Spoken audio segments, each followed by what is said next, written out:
Hello, and thank you for watching this recording. My name is Stacy Smith, and I'm with Mercer, and I'm joined by Dr. Courtney Cantrell, who also is a consultant with Mercer. We have developed a training on a scoring rubric that Mercer collaborated with the state to develop for funds for a resilient Nevada. Next slide.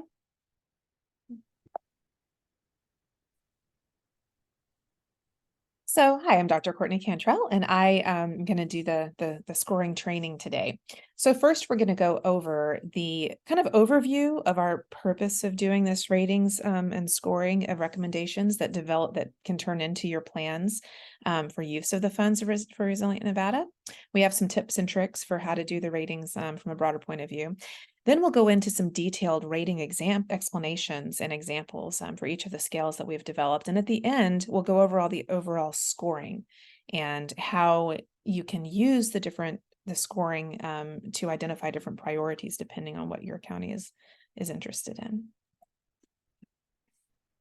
So first, again, is their overview of our rating and scoring. So Mercer has identified 3 primary categories on which to rate all the recommendations for funding a project. First is the impact that the project has on individuals and on the community. The second is the urgency with which the community and individuals need the project to be implemented. The third is the feasibility of implementing the project. Each of these is going to be rated on a Likert type scale from 1 to 5. And each of those categories is actually comprised of additional subscales to assess the different aspects. Things like the impact on a whole population. You also want to know the impact or the magnitude of the impact on any individual. We also added one additional scoring metric, which is whether or not the recommendation meets legislative priorities. So some recommendations or projects are going to be more important and align more closely with the 3 legislative priorities for the use of the funds for the state of Nevada. We created an add-on score that would automatically raise the score and the priority of projects that fall into these categories. These are the 3 state categories, and counties can do something similar if you have your own priorities. Excuse me. So these are overdose prevention, addressing disparities in access to health care, and prevention of substance use among the youth. So if your treatment of adolescents is a really big priority for your county, you can create another add-on score that even boosts that priority rating even more for projects that meet that particular need that you've identified.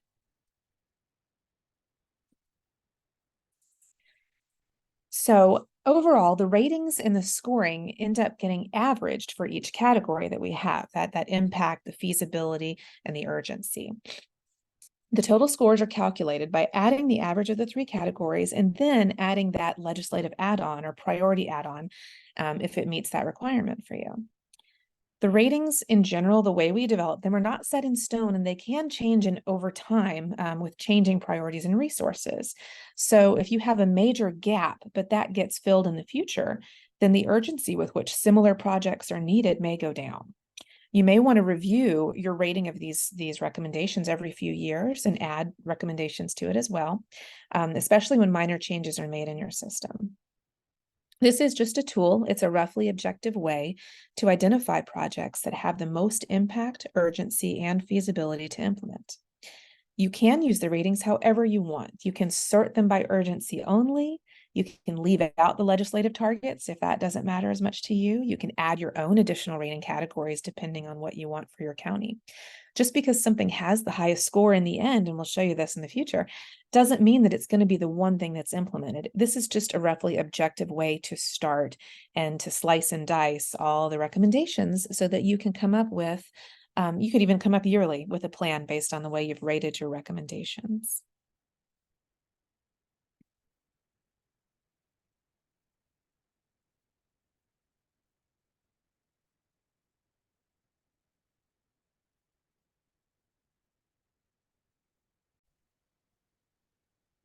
So right now what you see on the screen is an example of what these scoring templates and the scores look like once you're finished. So this is actually an example from the state. We did this scoring process with hundreds of state recommendations. So I want to go through and just show you what you're going to see in the templates that you're going to get for your county and kind of how that works into the scoring. And then later we'll go on in more detail on as far as how to score these things. So as you see in the first column, it says treatment recommendations at the top. We've divided different tabs up as far as treatment, prevention, data, recommendations, so that the state could look at those groups of recommendations separately. So this first column, column A, is where you would enter in the various recommendations that your county and the people within your county have come up with for funding that they want for programs and projects they think would be useful. So first, you're going to put your treatment recommendations in there. Column B has the category. Within Senate Bill 390, there is a list of categories of funding that are acceptable. So what we did is we took those categories and we put them next to the recommendations so that you could also sort on that, right? So if developing the workforce, you want to take a look at all your recommendations related to increasing your workforce, then you can sort or filter based on that or based on prevention, treatment, and recovery. Section C, if you see C, D, and E, it shows an impact, an urgency, and a feasibility. Remember, those are the three main areas that we talked about before being the important composite scores. Each of these is made up of 2 or 3 scores averaged together, which is why there's a decimal point there. And we'll get into the depth later of those. But for now, you can see that overall impact score, you see the overall urgency score for this recommendation, and then the feasibility score for the recommendation. And then when it came to the legislative target, it either got a 0 if it had no impact, like for instance, ensuring adequate funding for the crisis system for the 988 crisis line was not one of the legislative priorities, so it gets a 0 for that one. But for instance, establishing a Medicaid benefit supporting hub and spoke for medication-assisted treatment, that gets a 3 because it was part of one of those legislative priorities. So that's what that means, where the legislative target will boost that score up some. And then the final total score just adds all 4 of those scores together. Now, again, as a state, you could do this differently. You could leave out a legislative target. You could add another multiplier that kind of increases the priority based on what your county wants to see and what the problems are in your county.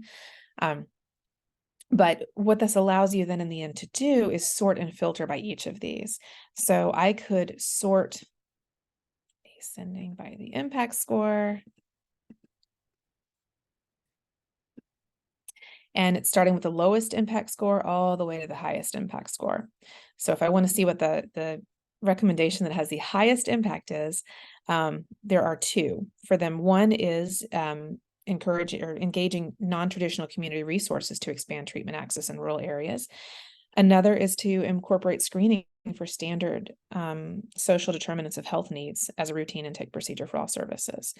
So we feel like those is the way people rated them would have the highest impact.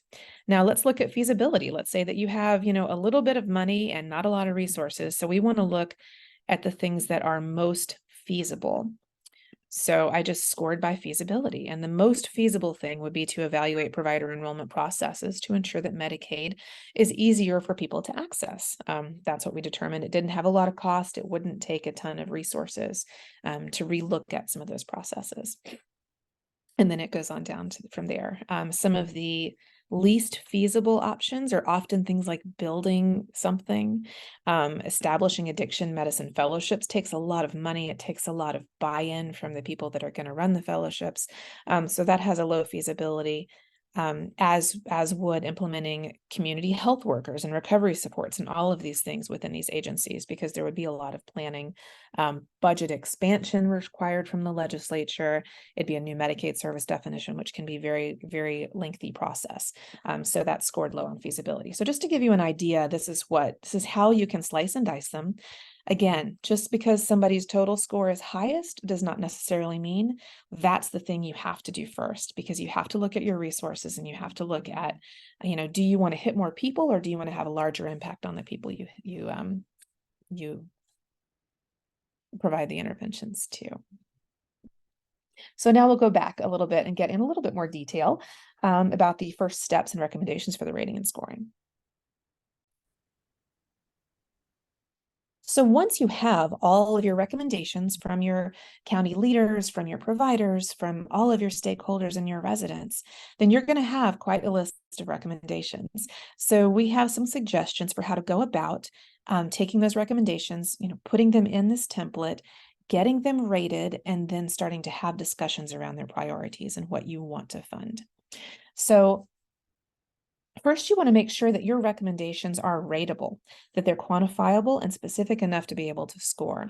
So make sure that whoever is going through and populating the template with all those recommendations has really read the scoring rubric that we're going to talk about and done this training so that they understand that the recommendation needs to be specific enough to allow you to rate it. So not so general that, we need to do prevention is way too general. That doesn't actually allow you to figure out who is being affected, how feasible it is. You need specific programs and projects. You don't have to get so specific as to necessarily identify, for instance, if you want to train providers in more evidence-based practices, there are several, right? There are trauma practices like cognitive processing therapy, there's motivational interviewing for substance use and pretty much everything. You might say you want to train providers in more in one or two additional evidence-based practices, but you don't have to say which ones they are because they're kind of interchangeable for the most part when it comes to getting training done. So specific enough, but you don't have to be too specific. We also want to make sure that we remove any redundant recommendations because we don't want the same recommendation appearing on there twice. And sometimes you can kind of combine recommendations together. So in order to get these ratings done, you'll want to identify 2 or 3 people that are going to do the ratings. And we've come up with some characteristics that we think are kind of ideal. And nobody's going to likely to fit all of these, but just consider people who are more independent and objective. So as independent and objective as you can get, you want people with very little vested interest in any of the particular recommendations. You want people from organizations that are maybe not likely to apply for the funds. So somebody that is just a huge proponent of prevention only, and prevention is the only thing we should do, probably either shouldn't be or needs to really consider broadening their view if they're going to rate these recommendations because they cover everything from treatment to recovery, including prevention. So we want to make sure that nobody's too invested in one particular solution, that they can't be objective. We'd like people who are able to put aside personal preferences and emotional reasoning and score them objectively. We want people who are willing to work with other raters to come to a consensus together. We also want people who are somewhat knowledgeable about the local system's assets and gaps, their typical funding and implementation barriers and solutions, especially for the feasibility recommendations, and the characteristics of the local population. Now, that last characteristic, the whole, knowledge about your local system, that is something that they can probably read your needs assessment and get a much better idea of, or consult with other people who are expert in those areas and know what it takes to get things done and going in your community.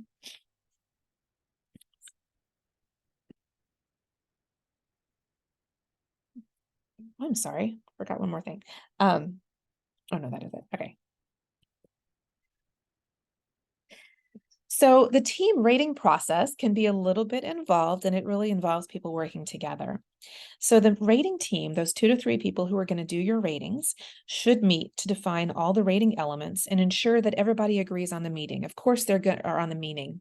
Of course, they're going to take this training, but they should look at each of the rating categories and make sure everybody agrees on, what are some potential examples of what those things mean. You can consider adjusting the anchors. So we put some anchors, the descriptions of a 1 and a 5 on these Likert scales that you'll see in a moment, so that they better represent the far ends of the continuum of ratings that are relevant to your county. So if you have 1,000 people in your county, the some of the impact ratings that we have on here either say they impact one person on one end or they impact the entire state on the higher end. Well, for your county, your higher end may be 1,000 people because you're not as concerned about what impacts the entire state. You're worried about what impacts your county. So you might want to adjust some of those anchors depending on the needs and the characteristics of your own county. You'll also want to discuss multiple scenarios and come to some consensus on how you would rate those as kind of a reliability training in advance. We also recommend that when you're doing the rating, do about 10 recommendation ratings at a time, and then stop and discuss any discrepancies. Unless you kind of reach a high level of consensus and you're comfortable having raters complete the rest independently. You get to the point where people are somewhat consistent. It doesn't have to be exactly the same, but your averages are within about a point of each other is a good place to come to. Next thing would be to complete and submit those ratings. Then you're going to want to have somebody consolidate those ratings and identify where there is any significant variability. What we used was looking at 1 point or higher, or whatever your preference is, but it seemed like if raters differed by 1 point, that wasn't so bad. We would take an average of the ratings and use that as the final rating. You do want your raters to meet to discuss and come to consensus on those final ratings. Decide whether or not you want to average across the raters, or if, like I said, something's more than a point off, talk about it together and decide on a final rating. You'll also want to keep those records of the ratings with both the individual ratings and the final consensus ratings. Keep those for your records. Probably a good idea to make those anonymous so that nobody feels uncomfortable making ratings, but to still have them so that maybe eventually the public can view them. If somebody says, oh, I don't understand why that was rated this way, that's not fair, you can show it and say, well, these three objective raters agreed on the way it was rated. You can also explain again how you came to a consensus if there was some variability. So things like a typo by a rater, we can note that that was the case in there. Or maybe one rater was considering information that another rater didn't have, such as the cost of building a building or the availability of buildings if you wanted to kind of create a new treatment center or something as one of the recommendations.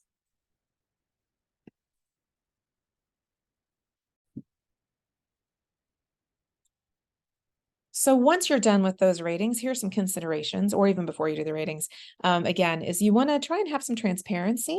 You want to keep that documentation and consider whether you want to identify who rated. I wouldn't recommend that, but certainly make a final spreadsheet available that shows the rating numbers, with the caveat that just because something is rated highly doesn't mean it's the thing that's going to get funding, or it's the thing that's the priority for the county.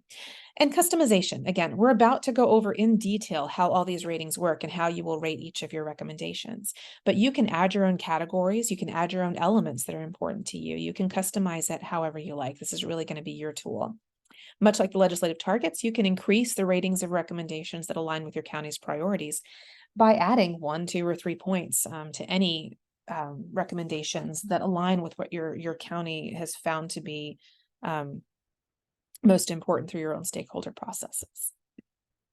So next, here is the meat of it, the detailed recommendations for how to do this rating and scoring. So as you can see, we go impact, urgency, feasibility, and then a legislative target. Now, next to those, you'll see 2 or 3 bullet points. Those are the subscales that we use for each of those larger impact or larger areas.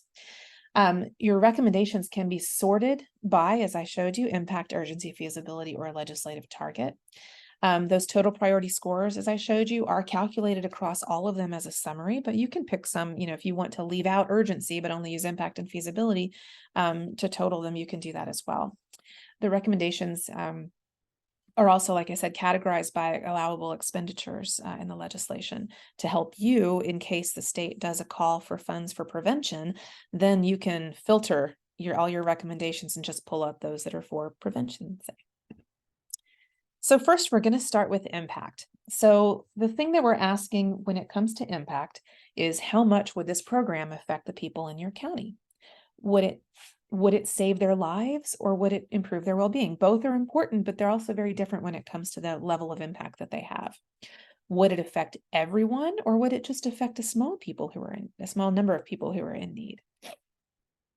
Again, this is not so that we can just put a number, right? Because sometimes, saving one person's life versus improving the well-being of the entire county versus, 50 people's lives. It's a slightly objective way to do it, but there's still a little bit of consideration on the county's part of what's really going to be best for the county.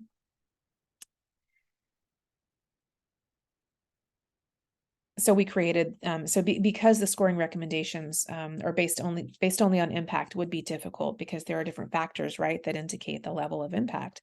So we created these subcategories, and they're averaged together for an overall impact score. So again, that's number of lives affected, how much that impact is on each individual, and then the impact to health equity. So the impact to health equity has to do with, is it going to impact only one subgroup of people? Is it only going to impact the majority population, and you have some very specific minorities, like people in very rural areas where there's a big urban area? We don't want to necessarily only focus on the urban people when there are a lot of rural people who are have nothing. So we want to make sure that we consider all of those. So each of those subscales, we're going to go through each of those subscales that I just mentioned. The first one is that number of lives benefited from the project. When I said Likert type scale, that means this 1 to 5 scale where you rate it under as a 1, 2, 3, 4, or a 5. And a quick note on the rating scale, 1 does not mean that it's not important, right? A 5 does not mean that it's more important overall than a recommendation rated 1 in a subcategory. Each of these are just part of an overall rating scale that helps you to sort and categorize the different aspects of a project relative to others. So in this case,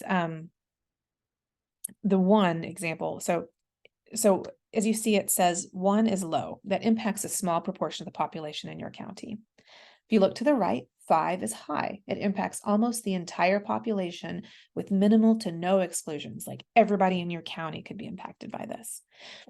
So an example of something that would be rated a 1 is helping elderly people of color in a geographic subregion who are prescribed opioids to access naloxone. So if we want to get naloxone out to elderly people of color in a geographic subregion who are already prescribed opioids, that's going to be a small population. That's not going to be a large number of people. So that is a 1 because it is very small and very specific. And we'll get back to this one later to see where other places it's actually going to be rated higher. If you look to the far right side, an example of a 5 would be a public education campaign to educate people on the risks of opioids that's provided across the county. So for this one, we are focusing on the number of people who benefit, not what would happen to them, not deeming one group more at risk or more important than the other.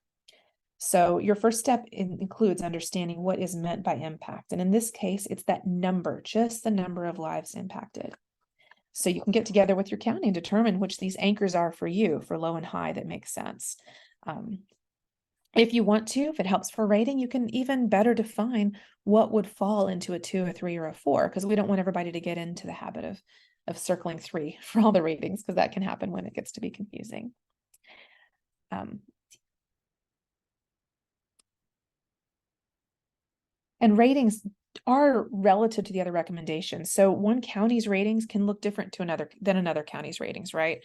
So if, for example, that 1 on this side is to help elderly people of color in a geographic subregion, let's say your county is 90% people of color, and let's say they have a really high prescription opioid number. That's going to be much larger, that actually may be rated higher than a county that has 1,000 people and 99% are white and they're very young. So you see how your county, you're going to have to look at your demographics of your county, and that's going to also determine how some of these are rated.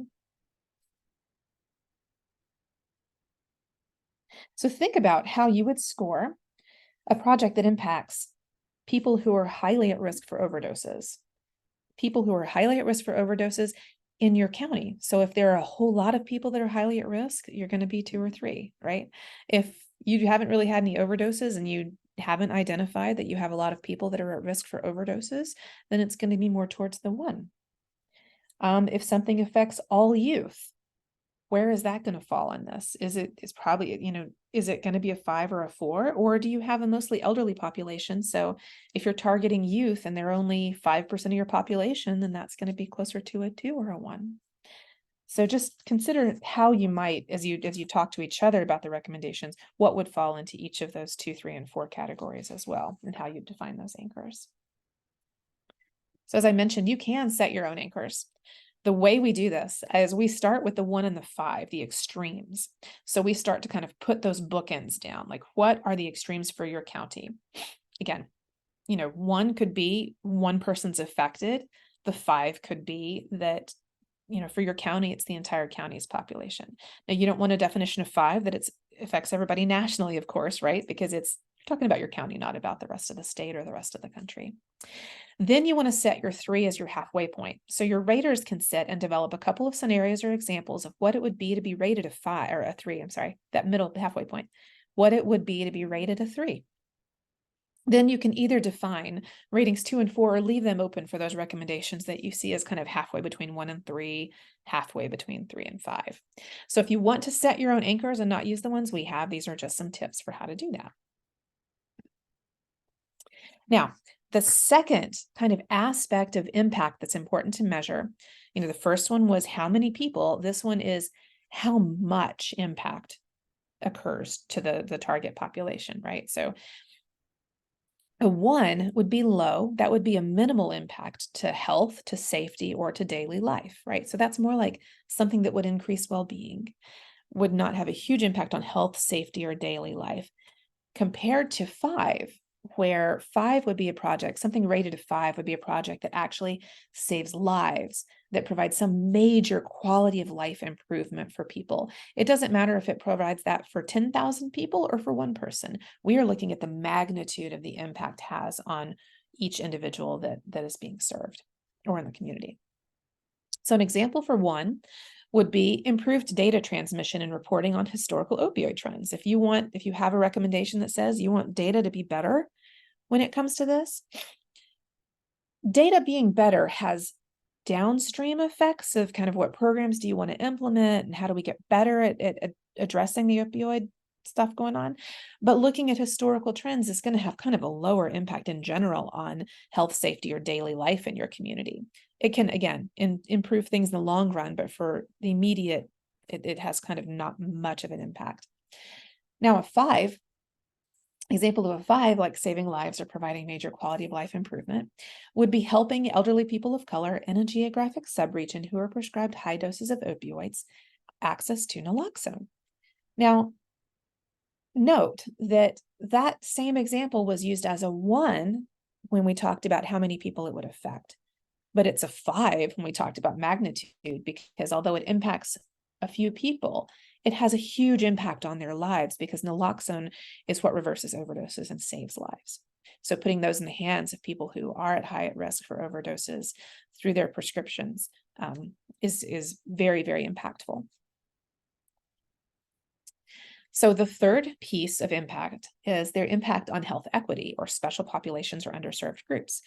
This was pulled out as a very important aspect that we have to consider in the state needs assessment and the state plan, because where we can say, oh, this is going to affect a lot of people, if we regularly leave out a subgroup that doesn't get much attention and doesn't get many resources, then that's, we want to avoid leaving people out.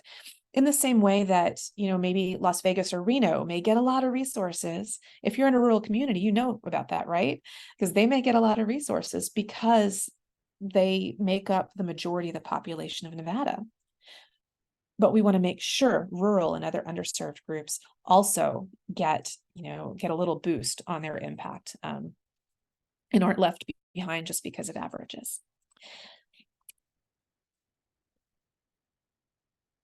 So again, sometimes groups are institutionally or structurally disadvantaged by programs because of that demographic or racial characteristic that they have. So a program that impacts most of the population and saves lives could leave out veterans or people living in poverty just because they have unique barriers that would decrease their access to such programs.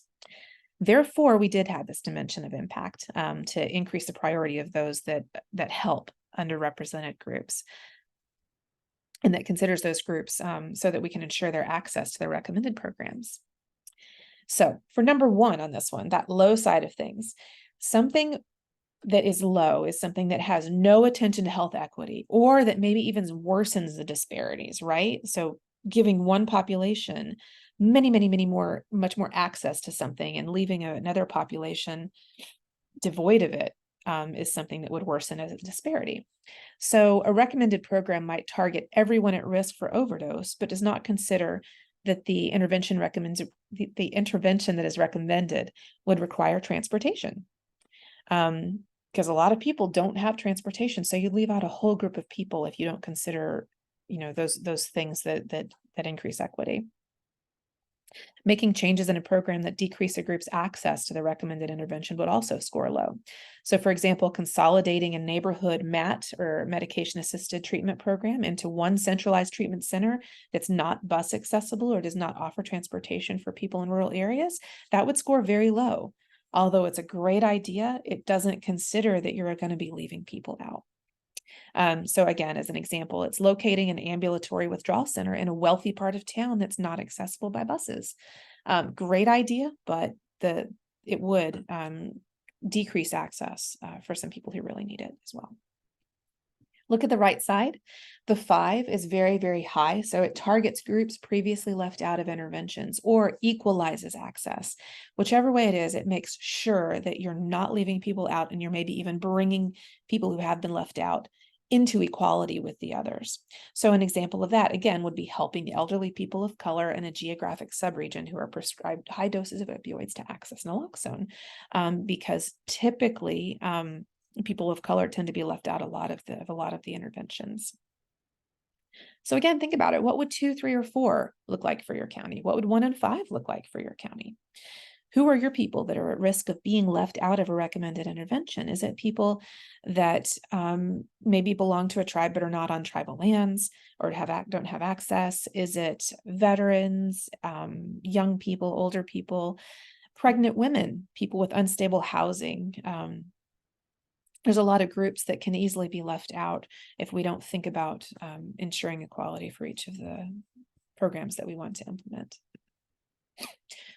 So once you've done those 3 ratings, you see A, B, and C, right? The number, the magnitude, and then the impact to health equity. You do your rating subtotals across for each of those, and then you average across them, right? You add A, B, and C, and then you divide by 3, and that is your impact score. Again, you have a template that'll do this for you.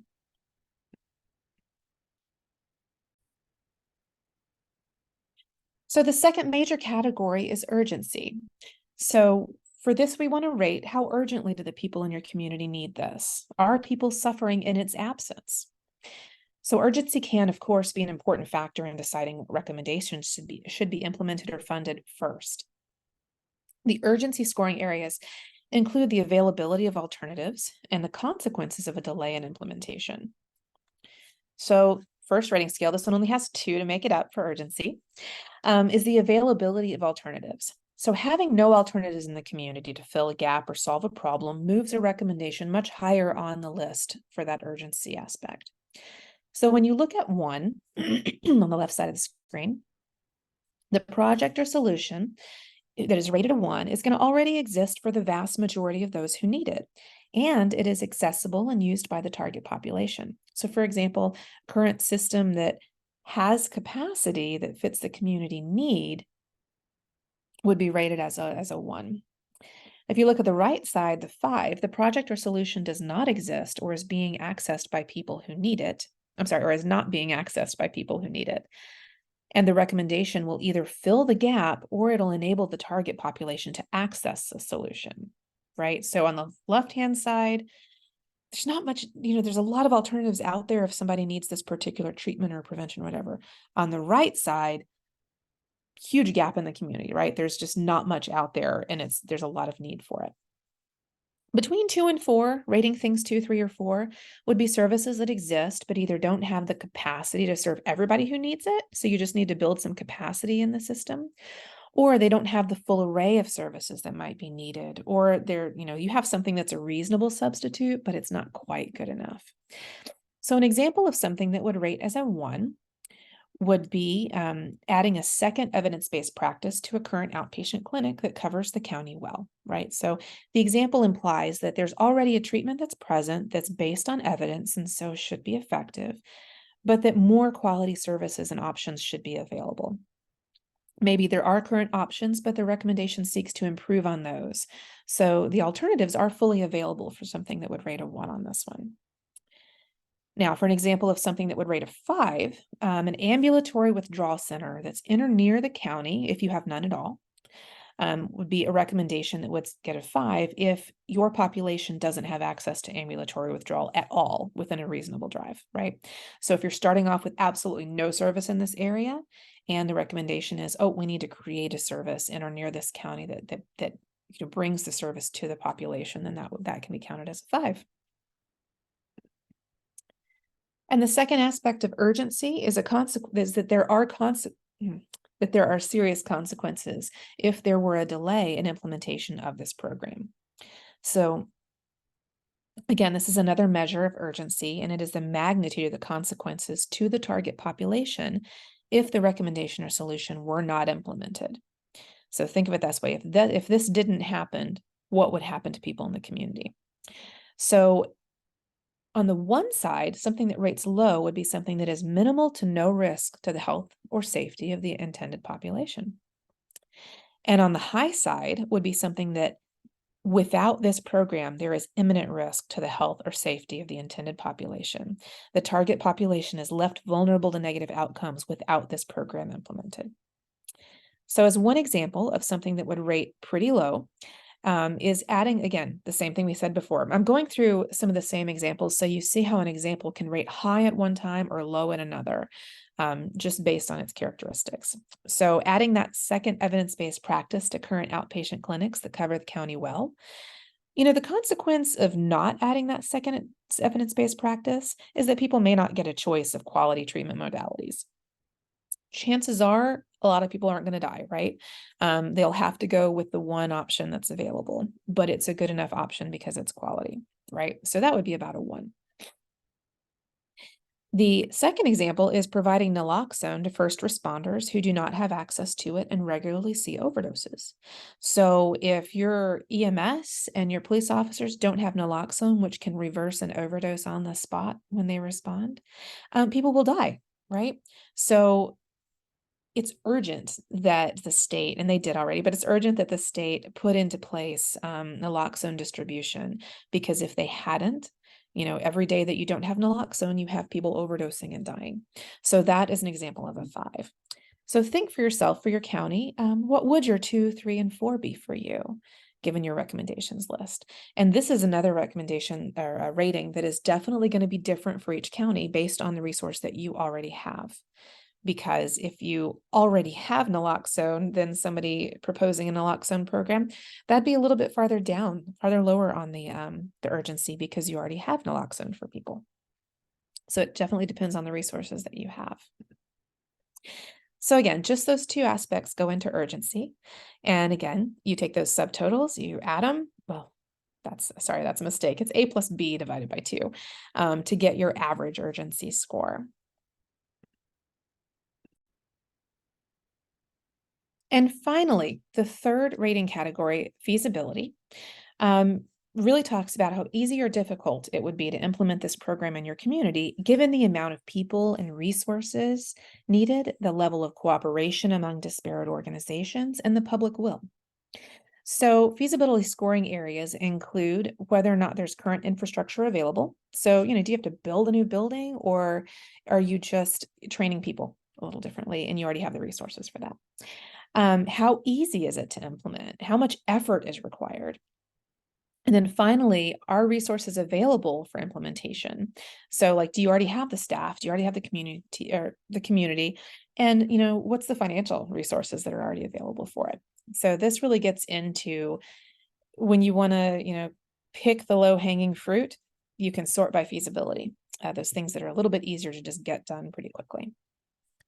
So the first of the 3 subcategories for feasibility is the availability of infrastructure for implementation. So on that far left side, you see that a 1 is going to be something for which the infrastructure does not currently exist. Again, like you'd need to build a new building. You'd have to create a workforce through a whole education pipeline.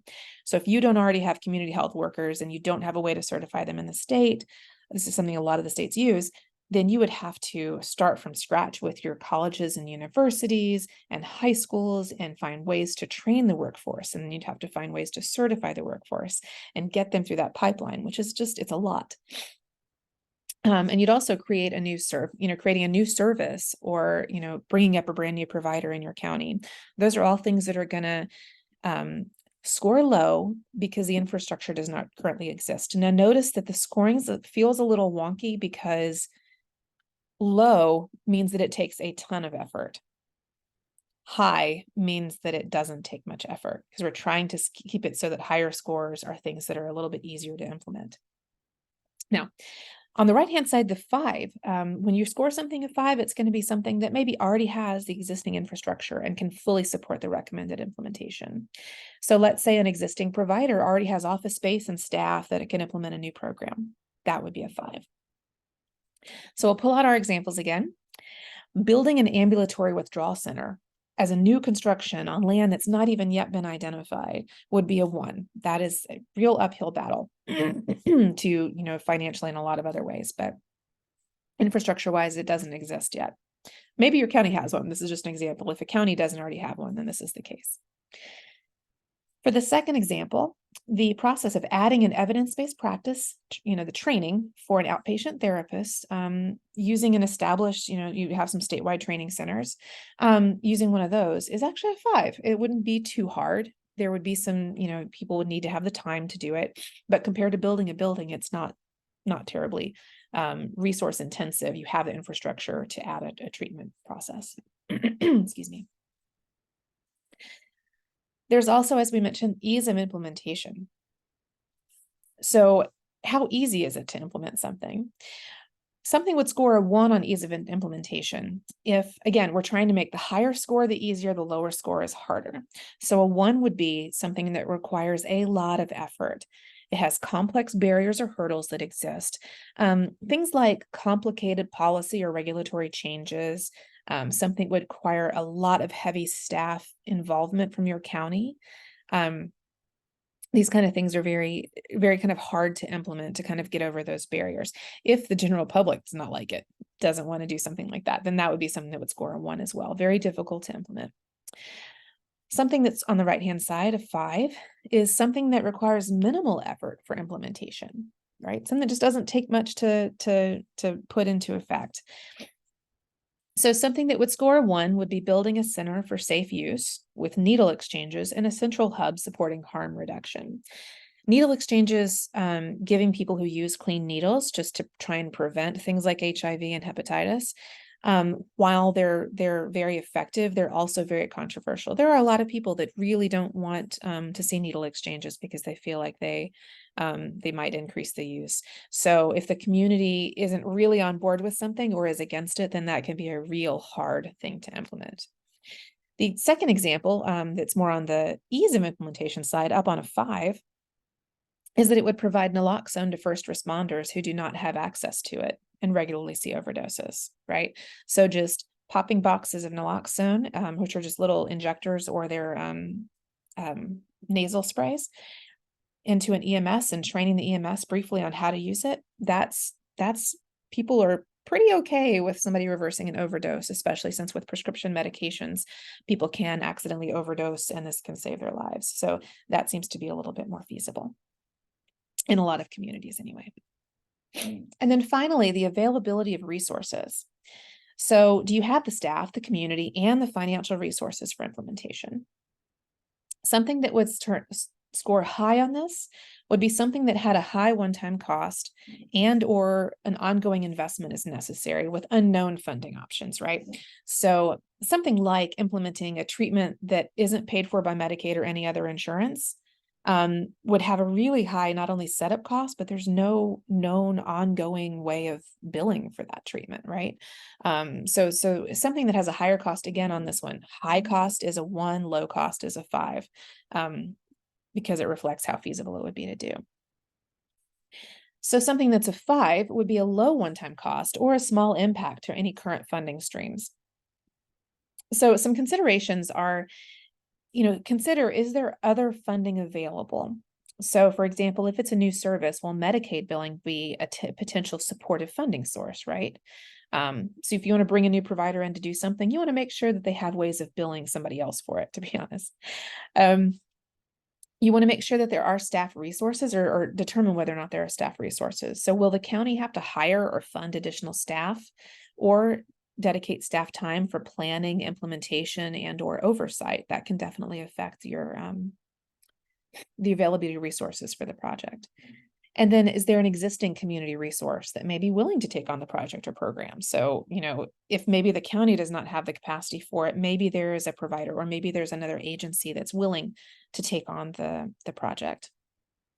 So once again, an example of one that would score low on the availability of resources, meaning there aren't a lot of resources currently available, would be, again, building a center for safe use with needle exchanges and a central hub supporting harm reduction that covers the county well. Could take a lot of staff, but again, being able to build a center and then staff it, that can take a lot. And then another example, again, is to provide naloxone to first responders who don't currently have access to it and regularly see overdoses. That goes up to a 5 as well. That's pretty feasible. It's kind of easy to do because you already have the staff. It might take some coordination of delivery, but for the most part, there's not a lot of oversight delivery that has to happen with that. So once again, we have that final feasibility. We get to that average feasibility by looking and averaging the current infrastructure, the ease of implementation, and the availability of resources. Average the atom divided by 3, and that's how we get our score for average feasibility. And then that final score that I was talking about, that is, for us, it was a legislative target. For you, you can use legislative target, or you could even have your county target, the things that your county is most interested in or really is identified as major needs. Does the program address any of the 3 legislative targets, such as overdose prevention, addressing disparities in access to healthcare, and prevention of substance use among the youth? So what we decided to do was say that if it's a yes, you get 3 extra points on those. And if it's a no, you get 0. You can change that. If it's a yes, you could change it to a 1, or like I said, you can create your own targets. But it just allows us to boost things that just are more important from the funders.